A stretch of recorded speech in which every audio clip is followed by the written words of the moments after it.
Hello, the internet. I am Cameron Danger Strip Matter, and this is another luxurious episode of Streaming into the Void. Today we are joined by the entire Motley Rogues gallery of many-sided media. Abby Hepworth, Chinook Tessera, Brian Flaherty, and it says here their intern Elliot Davis. Welcome to Streaming into the Void, my friend. That's it for me. I'm gonna head out.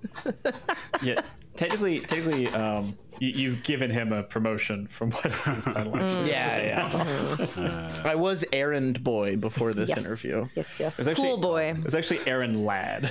Errand lad. You got Behind his back. I've got a great little coat. To me, this is the most New York get-together. We all live probably within maybe 2.5 miles of each other, and we're all like firmly sequestered into our own nooks and cranny and several different boroughs, I imagine. I don't even know. This is just such a New York... This could have been in person, and we absolutely didn't want it to be, and I cherish that about us. Yeah, welcome to New York. We're doing things out here. You are doing things out here. Many-sided media is up to so much, and it's the four of you, right? I've only met three of you in a bar, and Abby, this is our first time face to face. I know. To your dulcet tones, and they are dulcet. Just warble us a tune. I can't sing to save my life, but I do like crawling into everyone's ears. Are you not in any of the tree shanties? No, although Jay tried extremely hard to convince everyone that they can teach anyone to be a singer. And that truly anyone can sing and sing well. And I was like, I don't know about that. Abby didn't want to shatter Jay's worldview. What am I trying to say? As somebody who went into that not wanting to, I believe them. It is a treat to have you here in our digital little hallway closet together, just mooshed together, our breaths warming each other's necks. I hate this metaphor, even as we're saying it out loud, but many-sided media is such a multifaceted thing. In fact, your needle is so down on the groove of what the talk of the table is. You've got your own show about it, where you get into the nitty-gritty of what's going on in tabletop RPGs, nationwide, worldwide. What's the distinction? Worldwide. What's the criteria, and how do you get on a show like that? I'm asking for a friend. Well, you have to be selected, and we do leave that to the intern, and he doesn't care for you. Our intern I don't know. actually makes all of our business decisions. Yeah. It's true. Yeah. I own the bank account. I've got the masthead right behind me. No, I mean, it's worldwide at this point. We have made an effort to talk to all different kinds of folks. We essentially just want to talk to people who we want to be our friends, is how Talk of the Table works. We're like, cool, interesting person who's doing cool, interesting thing, be our friend and talk to us. And yeah, we've made an effort to make it not just like your typical fare of guests, where like I feel like people will go for like high profile designers and high profile performers. We like to talk to more indie folks that we've gotten to work with, and yeah. It's crazy how much you're up to. Not only are you doing that, you're knee deep in another season of, I would say tree deep in another season of My First Dungeon, where the four of you and sometimes colorful guests, if I have that right, it's you're all over the place. It's not just the core group. You bring in new folks every once in a while, and together, I mean, why am I pitching it? Brian, tell us what the heck My First Dungeon is. My First Dungeon is a tabletop role-playing podcast that helps game masters learn new games and make each one better than the last. This has got to be such a shock for your core listeners, because this is probably like only the first or second time they've actually looked at you while your mouths are moving. Is this? Oh, 100%. Yeah. It's weird. We actually talked about a while ago potentially recording and using video for some of our content, and ultimately it was simply that we don't have the bandwidth to edit video on top of editing audio and doing all those other sorts of things. But also I was personally very grateful, where I was like, oh, I don't have to think about this. My mug doesn't have to get dolled up every time. It's scary to find yourselves talking to yourselves, and as we talk amongst ourselves, I figured tonight we talk about something scary. Do you see what I did there? That was fun. I love it. Great. It's not scripted. I'm just a lonely person. one of my favorite things about your offerings that I rapidly absorbed after I ran into Elliot at a bar and then wound up talking to Brian for the rest of that time is how many of the games that you've played, whether it was intentional, either the game system itself was designed to be unnerving, or just because horror can be any genre, any situation with just a light nudge. You've played a lot of games publicly that take a trip to Spooky Town. I would love for you to talk a little bit just about frightening gameplay, both publicly and at your own tables. You know, it's kind of funny that when you invited us on to talk about horror games, Abby and I were talking. We're like, you know, this is like kind of surprising. We don't really run that many horror games. But then we thought about it. We're like, well, I guess we did 10 Candles, which is obviously horror, and then like WILDSEA has some like horror elements. Die, Project Echo is pretty explicitly like has some horror stuff, and we started taking it down. It's like, oh, actually, most of what we do is horror. We even brought horror into Hometown Holiday, a game that I would that was scary. If they had thought they needed to put, if they thought they needed to put no body horror in that game, they didn't think of it, but they should have. Because we brought it. That is a game that is explicitly trying to recreate a Hallmark Christmas movie in which the ending is supposed to be getting one chaste kiss, and somehow we had like pretty explicit body horror in it. Yeah, it was awful. Who did that? Truly, the question is, what of your productions hasn't been at least lightly horrifying? Chinook, can you even think of one? Honey Heist? Honey Heist was pretty neutral. Honey Heist is pretty neutral. I feel like the only one is Yuzeba's Bed and Breakfast. But Yuzeba's Bed and Breakfast. Yuzeba's has some eerie chapters. Yeah. There were some horror chapters in there. Wander Home was pretty not horror. I'd say. Yeah, Wander Home was just nice and fun delightful the whole time. Yeah. But that's just like how Possum Creek games kind of work. Yeah, I mean, how did we get here? How did we arrive at this bizarre internet publication now? And this is where you find that Many-Sided Media is being outed as a primarily horror podcast. Don't tell anyone. You actually can't release this. I think it's one of those things where like with some exception, I know there's always an exception to the rule, but I just feel like every TTRPG lends itself super well to horror. And I think that there's also an element that I was thinking about this earlier today of like, when I was at summer camp, the best thing in the world was everybody exchanging scary stories, and you're all trying to one up each other, and you're all trying to freak each other out, and you're all trying to like retell some kind of local horror, but in a new way that's going to mess with everybody. And I feel like part of at least the way we play, I guess, TTRPGs, it's that same thing of like, I want to one up everybody and freak everybody out. And all of us are constantly trying to like, you know, do a spook in a fun, cool new way. And so I feel like it ends up twisting into that, like, how do I freak everybody out, but in a fun way? This is a perfect segue into my first beefy question for you guys, which is, why is it fun to be scared together? And Abby, we've gotten your version of that story already. Like, why is it fun to be scared together? Is it fun to be scared together? What are your insights on that? You can just pop off as the spirit moves. I haven't heard someone say as the spirit moves you in a while, and I didn't know I kind of needed it back in my life.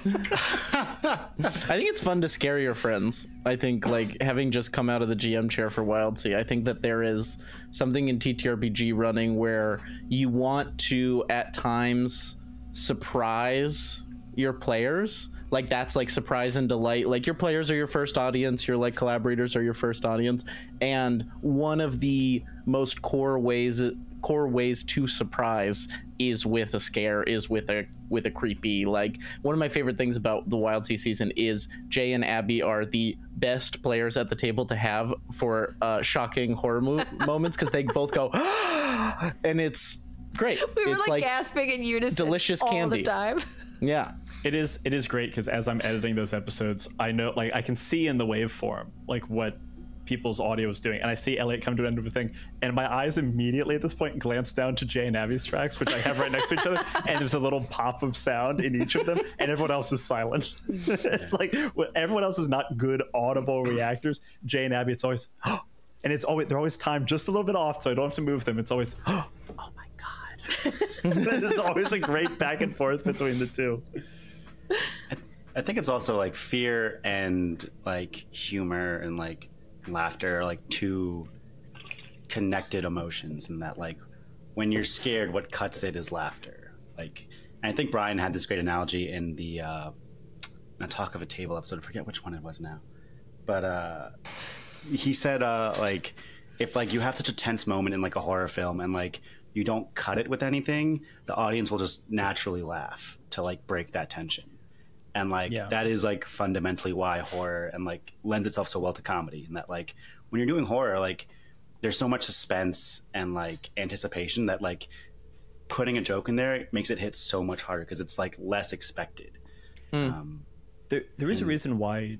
There's a reason why like Jordan Peele going from comedy to like being known now as a horror director makes so much sense, because ultimately you're just playing with tension, and it's just that the final release of the tension is either ha or ah. Like it's so close to one another. It's just how you're like framing the narrative around it. Well, and that's is when I'm talking to people about the Panic Table, which is our Mothership sci-fi horror actual play, and they're like, "Oh, horror! You must be intense." And like, yeah, I'm literally wearing a skeleton shirt right now, and I love the shirt. Thank you. That's what this is actually about today. So, but you also said Willikers 5 minutes ago, so. Well, yeah, it's a comedy show is the thing. The Panic Table is, until it's not. Like they find themselves into these situations that are the only thing. I was like, this is not a horror story. It's a love story that tends to just go kind of terribly awry as you go. But otherwise, you know, it's just sort of a rom-com drama bomb, if you will. Got his ass. Oh wow, is that the time? Oh my god. Oh goodness. Elliot, you are a game designer yourself. Sometimes. Most of the time. A big old feather in your cap is one of your most exciting new projects, actually. I would love to. Rom-Com Drama Bomb is such a bananas concept about, let me know if I have this right, because I've been practicing pitching it to my parents who are like, just have a normal job. But we changed the locks. How did you get in here? But you're adopted, which I already knew, but they just like to whip it out. Great. You play two people who are absolutely not in love, captured by a nemesis-styled character, be that a supervillain or a supernatural horror or some sort of alien god, and that being has explosives strapped to both of you, and as a 3-player game, you have to navigate that being's idea of what a rom-com would be like or die. Correct. Yeah, okay. I think you nailed it. Okay, yeah, it's incredible. It's a love letter to romantic comedies, or rather, a ransom note. Yes. Which I know that came out of Brian's mouth, Cameron, but that is my copy. I just want to before you go. Is that why I hated it? I can't figure out. It sounded so right, but it felt so wrong. That guy's losing his touch. What's happening? I was talking to your friend and composer Behold, who does all sorts of wonderful work for your shows, those original scores and tree shanties and things, and he's been Elliot's friend since childhood, and neither of us could place what it is specifically about choosing to make Elliot your nemesis that is so tonic to one's health, to your outlook on life. Like, I could have the worst day possible, but at least I'm not Elliot, and that feels good. Elliot, aren't you glad that we set this up? What's amazing is that this was in the outline, and I was like, that was your buddies. Oh, I know. I was like, I saw this in the outline, and I was like, that's a funny bit. He's definitely not going to pull it out on mic. Yeah, Colin. Off mic bit. Elliot, Colin is one of my oldest friends, and also just an absolute piece of shit. But back on track, you've written horrifying scenarios, because Rom-Com Drama Bomb, that could be horrifying just as much as it could be hilarious, right? But of course, it's walking that line between those two things. But then you have some just outright stuff. Project Echo is meant to be unnerving all the way through, involving time loops and confusing beings and personal uncertainty and who you are in the greater scheme of things, if I recall. Absolutely. Yeah, speaking of like identity misplacement, there's something wrong with the chickens. Yes, Which I would say honestly not a is horror horrifying. game. I mean, No, it's a horror. Well, okay. I've never horror not adjacent. played a version of Something's Wrong with the Chickens or Something's Wrong with the Turkeys for the holidays, where there wasn't inherent body horror. Off the bat, immediate. So yes, they're terrifying games. No, that's fair. Nothing to add there. You're right. As a game designer, though, in your opinion, and then I'll throw it to Abby or Chinook or that other one. Elliot, as a game designer, what, in your opinion, are essential ingredients to having a horrifying, fun time at the table? I think that it's the same thing that makes for good horror broadly. Like, I think that it's scarier not to see the thing. Your imagination is ultimately going to be scarier than whatever you show on screen, like in a movie, for example. And so I feel like when you're designing a game, you are not making the most horrifying thing. You are making the thing that will grow in someone's mind into the most horrifying thing. You give them that little nasty seed that then they fill into this like horrifying, disgusting creature that I could try and write a description of, and I might get 60% of the way there, but I won't get 100% of the way to like what you as a player find the most horrifying with the right prompts and seeds of ideas. I think that's part of the reason why our podcasts often like start to lilt towards horror, because like there is a tension aspect. There is like, because we're a comedy podcast ostensibly, horror is right there, but also like audio only mediums are rife, or like really ripe for horror, because explicitly that you can't see the monster, and the thing that you have in your head is always going to be way scarier. And like, I can give you the blockbuster $100 million idea of a monster, of a scary moment, that we could never do on film because we don't have the budget or the expertise, or quite frankly, don't have the space in your imagination to just put on the screen in the way that audio only medium does. Even if you did, it wouldn't be as frightening, right?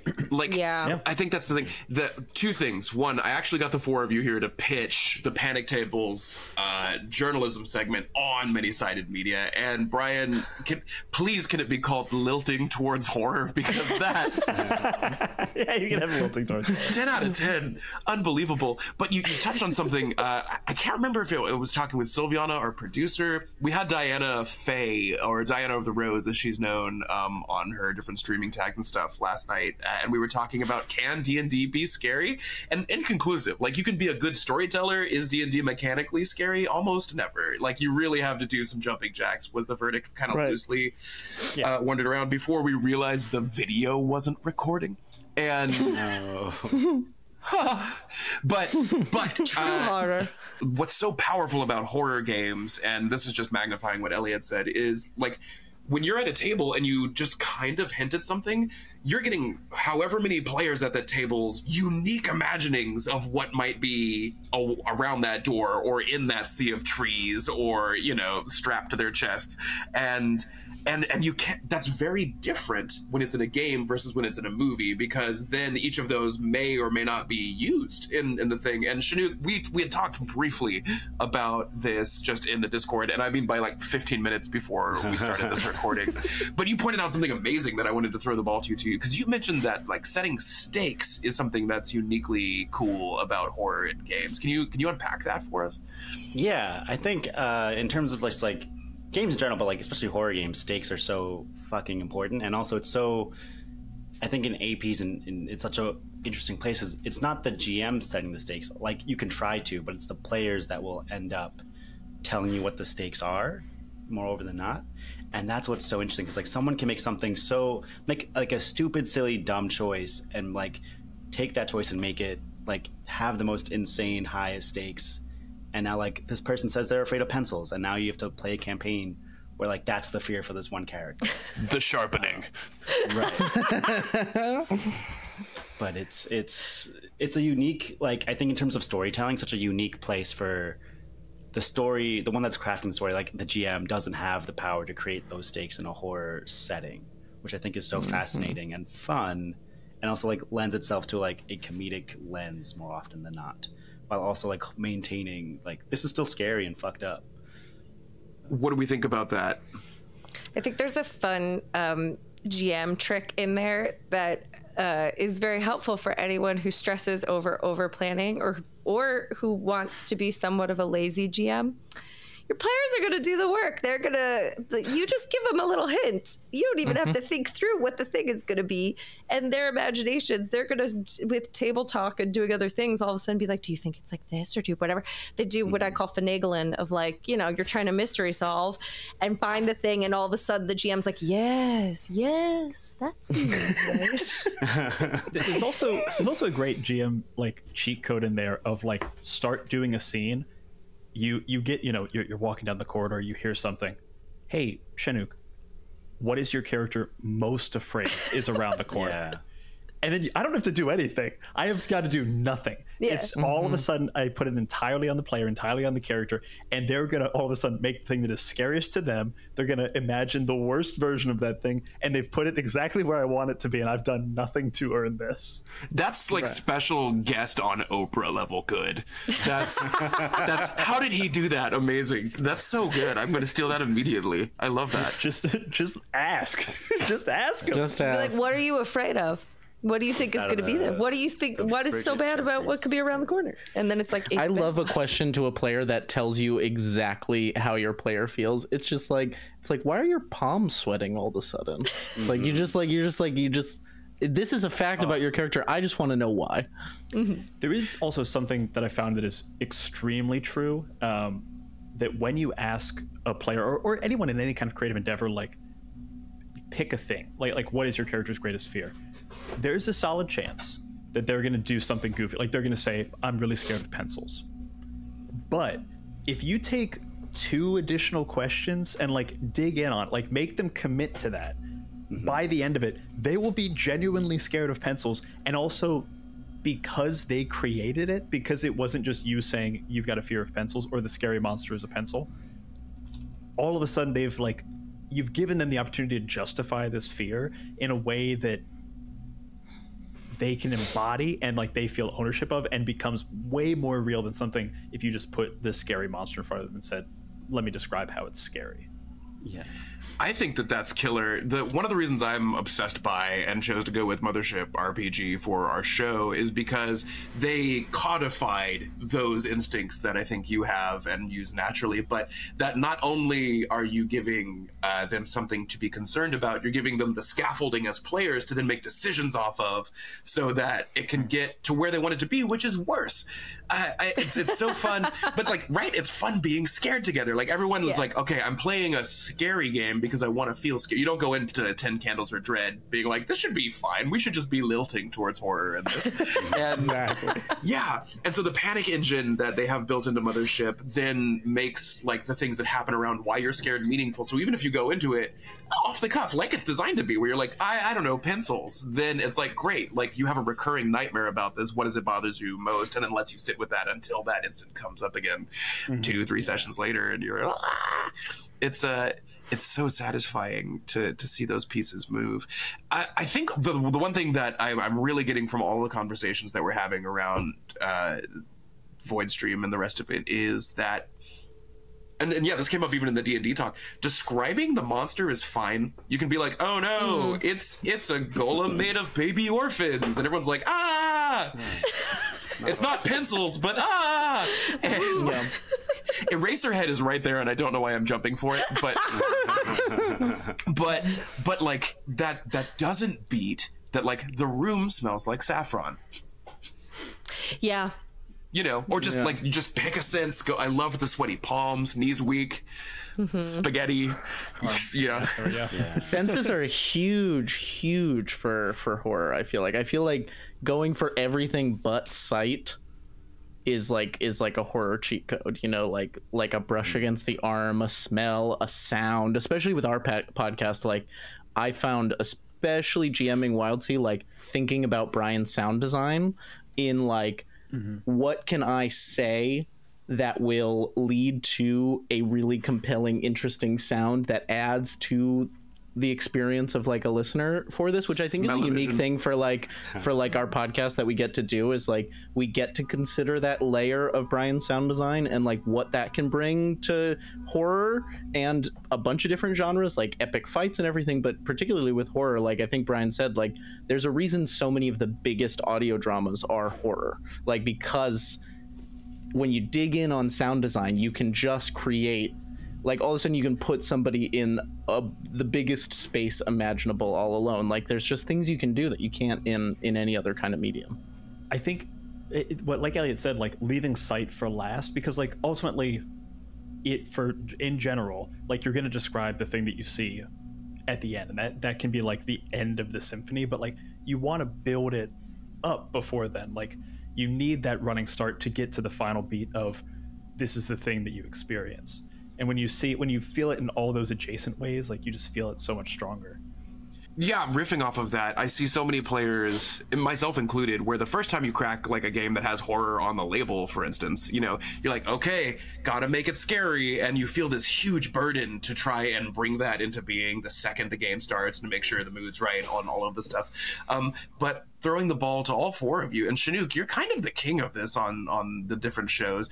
As a player, how do you make the situation worse in the most fun way for other people? That is absolutely your MO.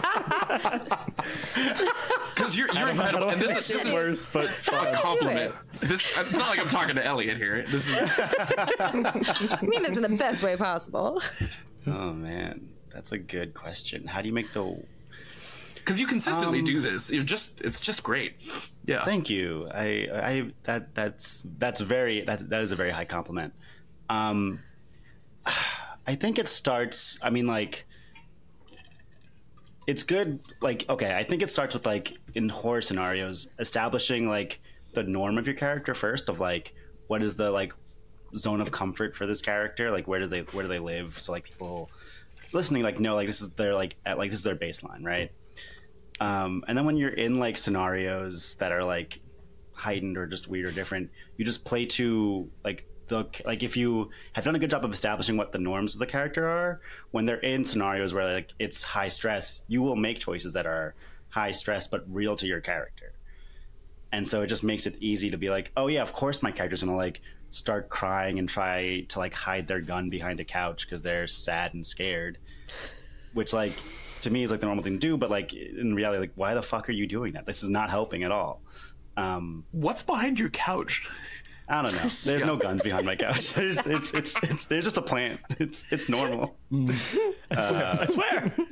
I'm a regular guy. I'm I'm holding it for a friend. It's not my gun. It's really not my gun.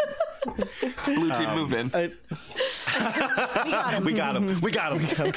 Boom. Man, great sting operation. Playing with Brian and Elliot and like Abby as like my GMs and Carolyn Page. It's a lot of trust in that, like, I know they'll punish me for making these choices and they'll hold me to it. So I can like make these swings knowing that like my GM will like honor those like stakes that I will create. Like it's never just gonna be like tossed away. It's always gonna be something that like, okay, cool, you did that, then now it's gonna fuck shit up, and that's on you, dude. It's never like it's always like a symbiotic like relationship in that way. Yeah, it's never like punitive in the way that like you did something bad or unoptimized or something, and it's like, okay, now I'm gonna make it. Now I'm gonna give you your just desserts, whatever. But it is like, oh, you made this choice that you're gonna lean into this. Great. Now you've given me like permission to go like push you further down that road, and now we can get. I mean, like, you know, as we were saying with like tension for horror and comedy, it's just about like heightening the tension until you break it. It's about giving more contrast between the lights and the darks, in the same way that like anything, fashion, design is about contrast. The further you can get from the norm and then smash those two things together, the bigger the reaction will be, whether that is laughter, whether that is terror, whether that is any other kind of emotion. And the more your players give you that rope to go further and further down the uncharted passage, the more you can kind of show them down there, which is always really fun when you have players who are like down to make the bad choice, knowing that it's more interesting in the end. Abby, why do you think it is that IRL, when you are not at the table, when someone's like, you want to go see Hereditary, your knee-jerk response is absolutely not. But the second, No, not even a little bit. you've got some dice in hand or some prompt cards, it's just no holds barred and you're all over it. What can you talk about that? I've been trying to figure this out because, yes, I'm the biggest wimp in the entire world when it comes to scary movies, scary TV. Like, will not do it. And also, like, everything is scary to me. I really want you to expand what you consider to be scary movie or television to include. No, well, it's hilarious that you're talking about pencils because I have a story, which is in high school. I took French. And we would watch French films sometimes in class in an effort to like try to, get used to hearing the language. And we watched part of a movie called, I think it was just called Nikita. But at some point... Oh, La Femme Nikita. No. Oh, different one. I think it's a different... Anyway, Nikita, La Femme... I don't know. No, Brian. No.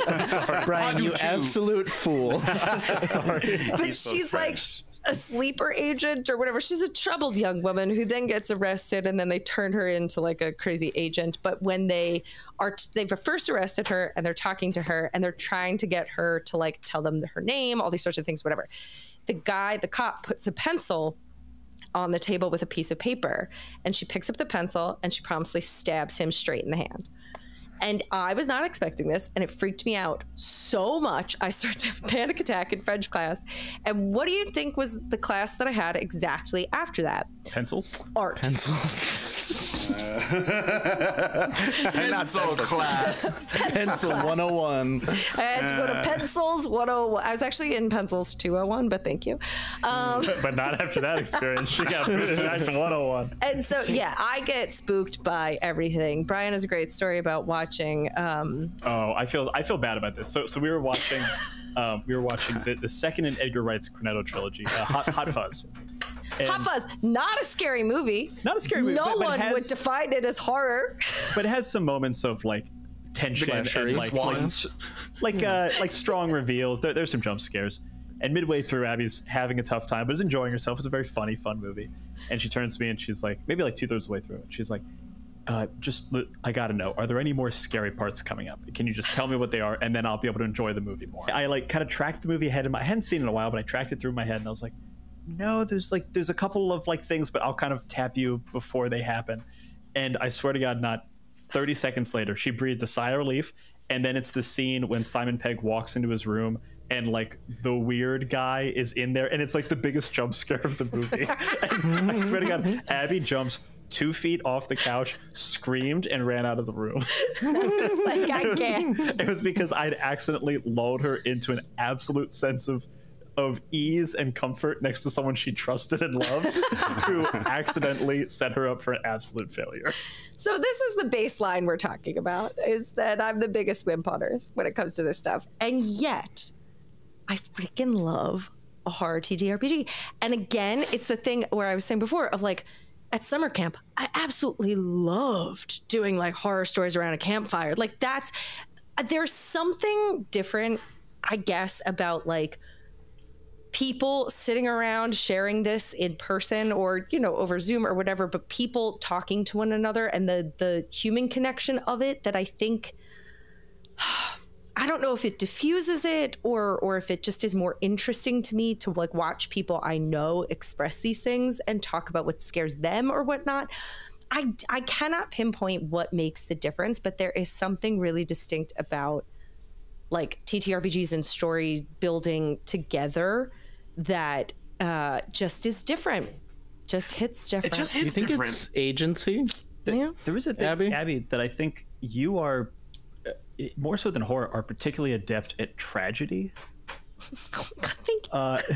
An outcome of horror. Yeah. It's adjacent. Yeah. It's like it's horror, but you don't get the break of a jump scare. Of like the ending of both our main My First Dungeon 10 Candles and actually our Patreon 10 Candles game. 10 Candles, it's great. Is there another option in 10 Candles besides tragedy? It is the tragic it's really horror just baked role-playing into game. the whole thing. Yeah. Explicitly tragic, but I feel like there is none of us achieved tragedy in quite the way that either of your characters did. Especially the second one. Also, you took a real horror turn in the second one, like with your characters. I think I'm just getting more comfortable with it and leaning into it. Oh, you should listen. You should join our Patreon. It's called the Dice Pool. For $10 a month, you get bonus actual plays every month. Splash. Abby, I'm wondering if like it's maybe agency makes you feel better in horror. Like I feel like for me, because I'm similar to you, where like I really get fucked up by horror movies, but if I have some degree of control or action or agency, it's like all of a sudden it has like a lot less power, even though I'll get more fucked up than a movie character. I think it's just like the movie is like you're on the train and you can't hit the brakes, and in a game you can hit the brakes instead of with you. Yeah, actually, I think there's a safety in that of like you could always just be like, I'm gonna get up from this table, and like you could turn a movie off. It's just like I don't know, there's something different there. You read my mind, which is terrifying and upsetting because I'm in your walls. Because it means the two of you have a connection. Because you're in here now. But I'm not locked in here with you. You're locked in here with me. Exactly. You took it. Even that. It feels like you and Chinook are saying like the two sides of the same coin, but truly in that like the agency means that, what was the word you used? Symbiosis, Chinook? I loved that. That like symbiotic. Yeah.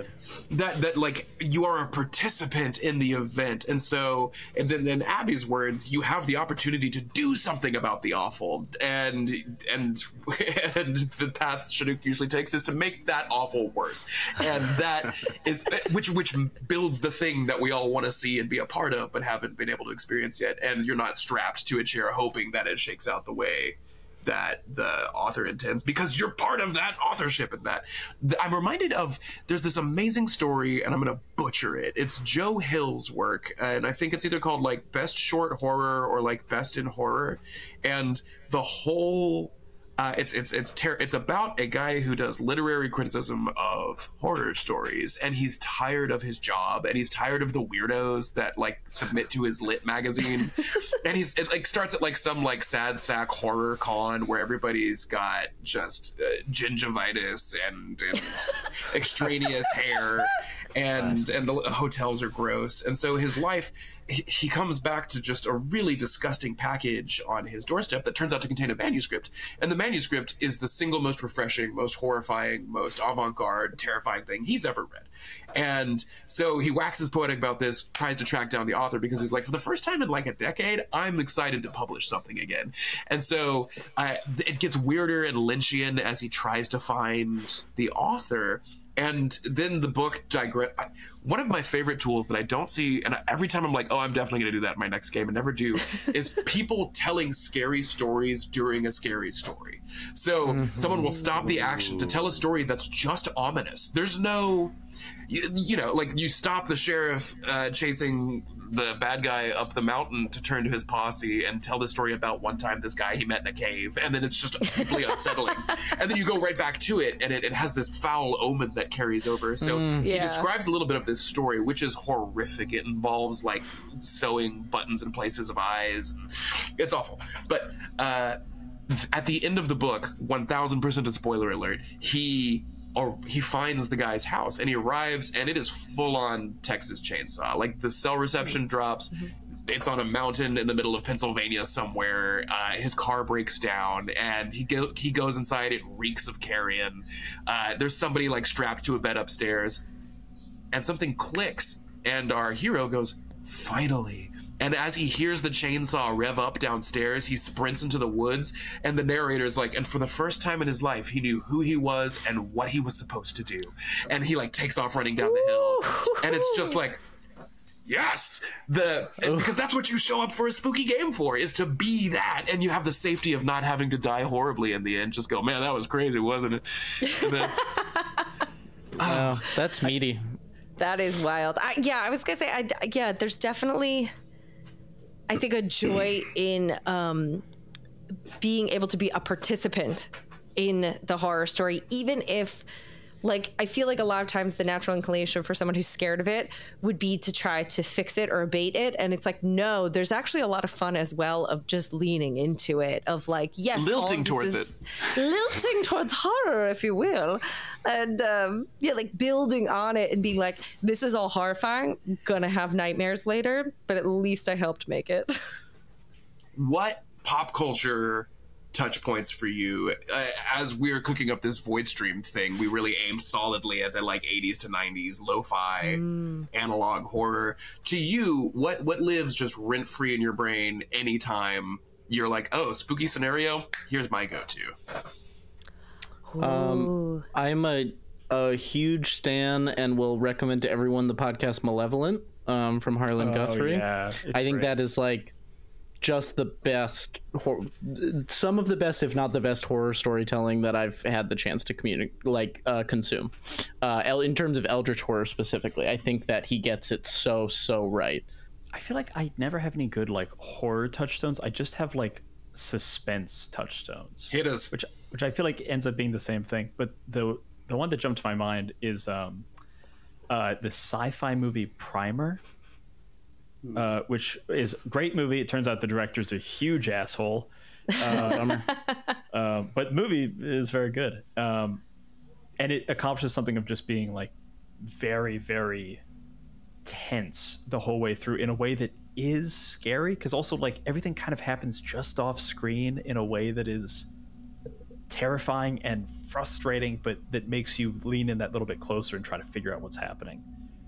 Oh, wait, I do have actually a good... I just realized what it was. I'm a big fan of BBC, like, sci-fi and dramas, and one of the best sci-fi things that the BBC ever came out with was called The Prisoner. Came out in, like, the late 1960s or something. It's so good. It's so good, and there's so much weird stuff to it. The ending was like so controversial that like fans were threatening to kill Patrick McGoohan, who wrote it. But it's just incredibly weird and unsettling and cerebral. It's like mystery, it's suspense, it's spy thriller, it's horror, it's psychedelic. It just does so much at a time in history where you wouldn't think people were innovating that much, and they absolutely fucking were. Also, the soundtrack is all like it's like too happy. It's like ragtime, big band, like like ragtime, and it makes it all the fucking scarier. You're like, they can't be this sunny and bright when bad things are happening. That's my favorite kind of horror, is like when it's sunny and bright and then they really fuck you up despite it. Midsommar. I think in terms of like found footage horror, I mean, there's like the classiques of like Blair Witch Project, and like fucking Paranormal Activity. But I think a hot take is like What We Do in the Shadows, the movie, calling that horror. I love that and movie like so found much. footage. It's so good comedically, and like does have like some moments where like you're kind of afraid, like at like the vampire ball and stuff, and like people are straight up dying in that film, but like it's so baked into the comedy that it kind of loses its sting in that way, but like very fucking good comedically. I absolutely hate the movie The Truman Show because it fucked me up so much. It is my greatest nightmare to imagine that just the whole world around me has, like, I've been living in the Matrix. For some reason, the Matrix didn't fuck me up as much. Maybe because he like escapes it and then screws up everything. Yeah, there's more power. Yeah. But it makes me think as well about my dad always told me a story of when he was a kid, he read Dracula. And at some point was like sitting in an armchair late at night reading it and got so freaked out that he got up and sat behind the armchair because he was like, then nothing could be behind me because it's just the wall. And I think it's the same thing of, it's like, it's how they get you. That unknown of like, I don't know what to trust around me and like what is happening, and the bizarre loneliness and terror of not knowing what around you is like real and what isn't, and how to deal with that in your own brain is fascinating to me, and also, as I said, my worst nightmare. I remember rereading Dracula, and it's the whole thing's found footage. It's journals, it's news periodicals. One is a transcript of a wax cylinder tube. It's wild that nobody's made a movie of the book. The way it's written, as found footage, as a more direct reference, it's always like Keanu going whoa, pew pew pew. But I love Dracula, and Frankenstein also framed as like found anecdotal evidence. It's like a ship's log and then a diary. It's really exciting. This isn't found footage, so I think Chinook, so far, this has been a game, and you've been winning. Thank you for following the prompts. I love well winning. done. Yeah, that's how you play. You have all the points. But It Follows is... I still haven't seen It Follows. my Behold, God. speaking of Behold, keeps repeatedly for the last score. like 5 years keeps telling me to watch it for the score. Like when we were working on Disaster Project piece. Echo, he was like, the score for It Follows is like the biggest Behold inspiration. I'm like, My Hail Mary is by the end of this backer kit campaign, we're actually going to get him and Disaster Piece in a room and just chat about this stuff. Yes. And he's one of my favorite composers, Colin just would be hands so down. thrilled. Yeah, we were talking about it this Colin would morning. love Colin was that. like, let's get his ass. And I was like, let's do it. I'm like, how do I help? How do I make this happen? I want this. But the genius in that show, I love it, is that so it's about a sexually transmitted ghost, which don't think about it. But two, the rules are it can look like anybody. It can't run, and only you can see it. So most of the movie is just wide shots of the characters or claustrophobically close ones. But either way, intentionally, the frames are empty, are desolate, and anytime you see a person, you're just like... Yeah. And it could be nothing. It's happening. It could be. Like the scariest scene in the movie. Nothing happened. There are lots and lots of scary scenes in the movies. There's this one where they're just in a playground at night because they've been running from the thing, and they're just looking at the trees, and it's awful. And nothing's happening. It's perfectly using the medium. So I get really excited when I see and think, I have a surprise question. That's not a surprise. This is not a surprise. But like using the medium excellently. One thing I wanted to talk about, I guess I'll throw the ball to Brian specifically, and then we can open it up to the group. Sound, music, and its relationship to storytelling in general, but specifically to horror. When is it great to include it? When is it even better to not include it? The more I've been doing sound design, the more I appreciate silence. In that, like, when you think about music, there's a reason that arrest is noted in music. Like, again, like just with everything we've been talking about, like the difference between silence and cacophony, like that contrast does so much. The difference between putting two contrasting colors together in fashion or in painting, like when you have sound and you're trying to elicit an emotion, it is often about giving that contrast or giving that surprise in the same way that elicits a laugh, in the same way that elicits a scream. It's building up to something, letting your mind anticipate where it's going to go, and then breaking that anticipation. Whether it's like, you know, for some things it might be like you have got two notes of a chord and you don't complete the chord in a way that, like, anyone's brain, like, you might not necessarily know what that means musically, but if you hear it, your brain will instinctively be like, that is wrong, fix it. And that's when you're able to resolve that chord. All of a sudden it's thank you, finally. And the same thing can happen in a suspense or a horror scene. Like, you hear something in the background, it slowly builds and it builds and it builds, and then you get, you know, Elliot in the GM seat saying like, and then, and I can just choose to take what we already have, which is the GM's speech. I can take the players' reactions to it and just use sound to heighten those things of you, because when you're playing a game, you have those emotions and those feelings and like that internal soundtrack that just doesn't exist when you're listening to it back in the recording. So all I'm trying to do is put into a recording and onto the page of like the music, the thing that was already there for the players. And a lot of that is that rising suspense and suspense and suspense, and then Elliot says the thing and bang. And it's all in those moments of silence and that contrast that mean absolutely everything. Do we buy that? Nah. I will say, especially. I just wanted more time on the mic, guys. I'm sorry. I was going to say, especially with WILDSEA, Elliot is particularly good at delivering lines in a very suspenseful and like pausing in just the right places, and sometimes particularly being like quiet with it, but in a way where you're like, but why? Yeah, what do you mean? What do you mean? So you are particularly adept as well in your delivery of various things, playing with silence in that same way. And these are all like things that can be noted musically, like the difference between a note and a rest, the difference between a crescendo and a decrescendo, like changing the volume. Also, like having an accidental note in music is like the one thing that sounds a little out of place, but because it's not there, or because it is there and it sounds a little out of place, you notice it more. Like it's all the same thing, man. Hey, guys, It's all the same thing, man. All right? Everything's the same, man. We're all Everything one. is music, all right? Everything exists in the universal language of music, okay? Brad, this is Brad's new favorite thing with the glasses. Fine vintage. Fully switched characters at this point. That's your talk of the table face, I imagine, just as NPR. It is. He's doing it the whole time, and our guests hate it, but he won't stop.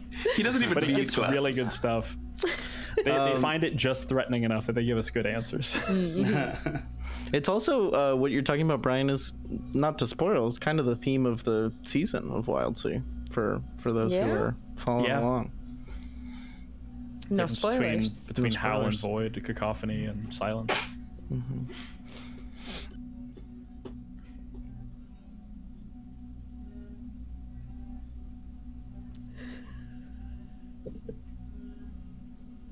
Can you guys hear like a tuba in the background of mine?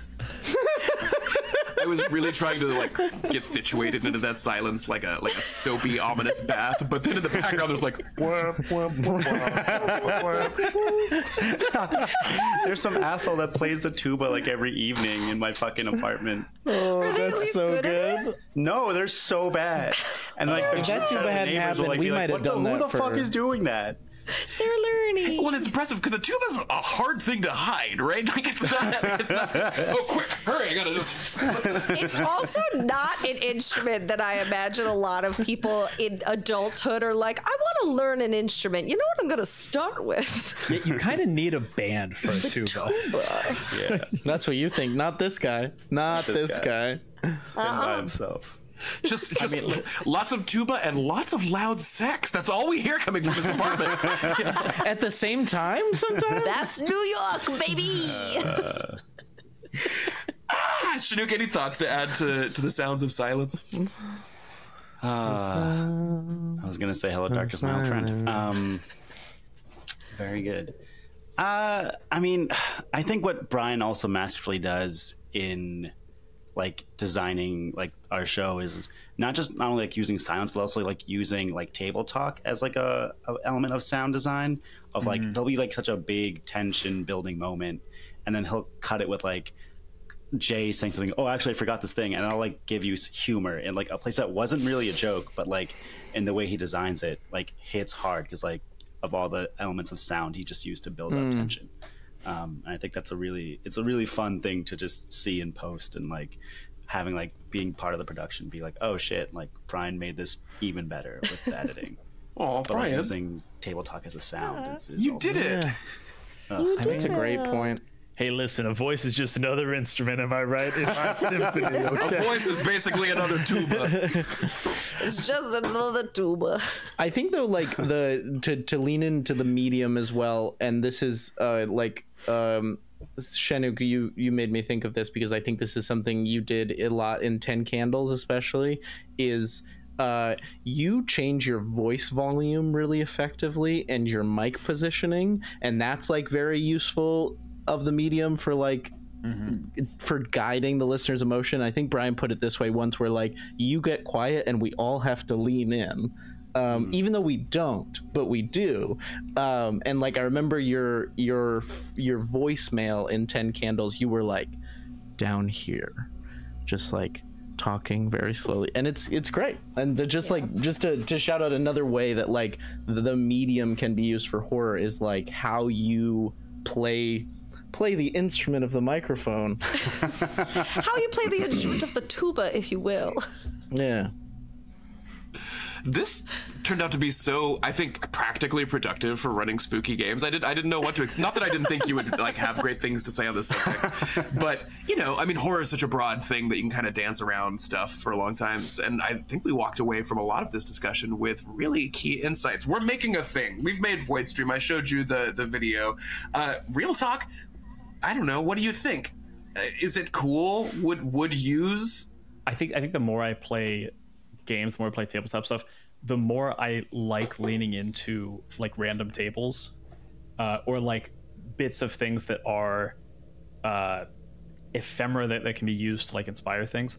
And that's what I'm interested in about this project, in that it is like take something, use the inspiration from it, and like allow that vibe to like infuse your table in a way that like it kind of in the same way that we use sound design, of like we're trying to heighten for the listener what was at the table. And it's the same way for like your home table. If you're using something, it's like you're trying to heighten the experience at the table to something that you maybe can't achieve on your own. Like having a tool like that, I think is incredibly fun, and like just opens you up to a lot of creative opportunities. I think that like one of the things that you're doing is, and I know like Mothership is obviously this thing that you've grown really in depth with, and like you've obviously had a lot of time with to explore. And I think what you said about the way that Mothership gives these tools to invoke some of these horror techniques of performance, you're creating the audiovisual equivalent of those tools in a lot of ways, like because of how much experience you've had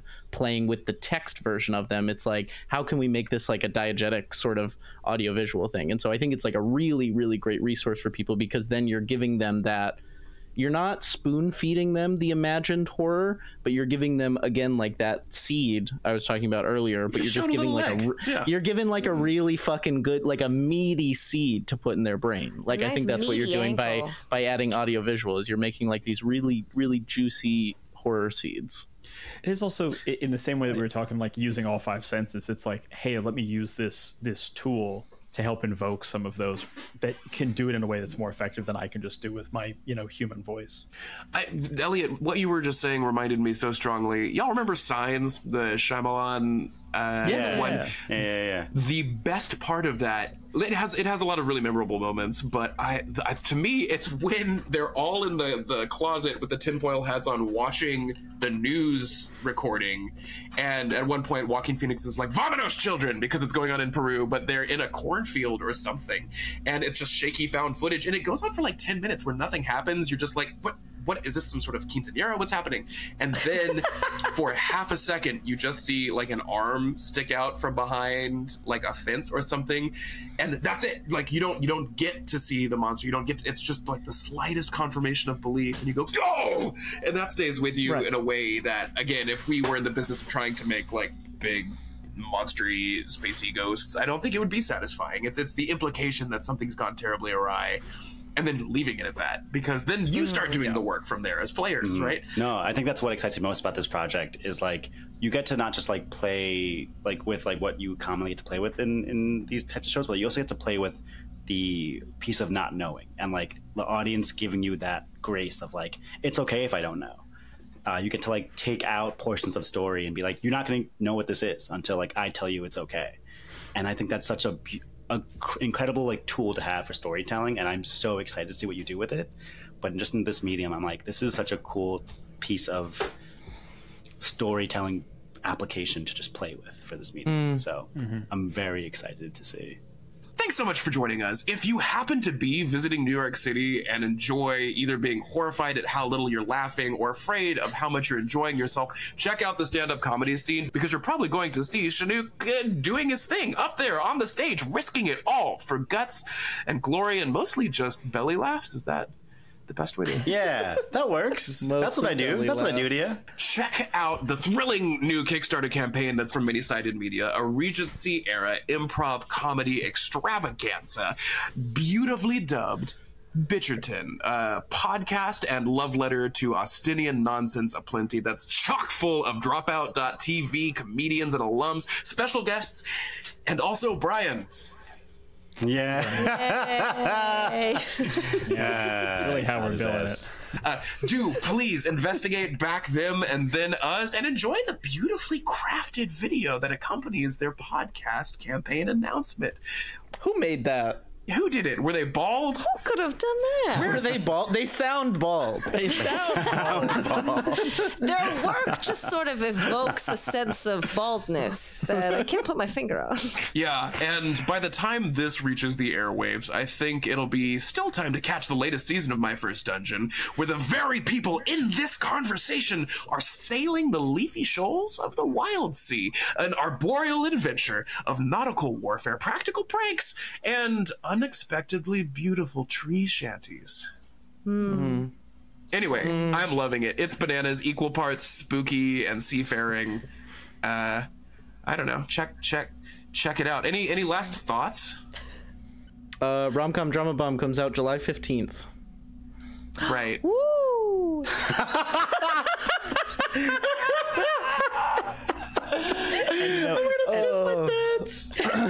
And after you're done backing Bitcherton on Kickstarter, after you're done catching up on all the seasons of My First Dungeon and the WILDSEA, after you've listened to every episode of Talk of the Table, maybe you should head over to the Panic Table, listen to the first season of Unaccompanied Minors. Maybe. That's a pretty fun thing to do. If you've got the time. I would do it. Again, you got to do all the other stuff. We've got. You have to have a lot of time on your hands for that to be worth it. You've got a spare 20 minutes. It's a great way to pass the time. If you haven't completely run out of money by the time you've backed Bitcherton, Voidstream, and then just donated to our various shows, you should absolutely endorse the skills of one Elliot Davis as he cranks out what is a surefire 3-person party hit in his tabletop RPG rom-com drama. If you only got 2 friends, it's gonna be a great time. Well, I am curious, and this could be off mic or not, but like, in order to make a show, in order to make a game like this, wouldn't you have to have the experience of knowing like what having friends is like, Elliot? Yeah, you would. Which is why I'm proud to announce the team of consultants I had to hire to pretend to be my friends during the production of this, including many people on this call: Shenuk Tessera, Abby Hepworth, Brian Flaherty, all getting paid at a premium. Very good rate. Ooh, there's a good alternate villain for Rom-Com in there somewhere of like the hired friend. Bridesmaid for hire. Yeah, Bridesmaid for hire. There's something around there. I don't know what it is. It's like the Uno reverse of villains. I've really enjoyed this conversation. I'll go ahead and hit. The second I press stop on this, we're going to say something incredible, but I'm going to do it. Yeah.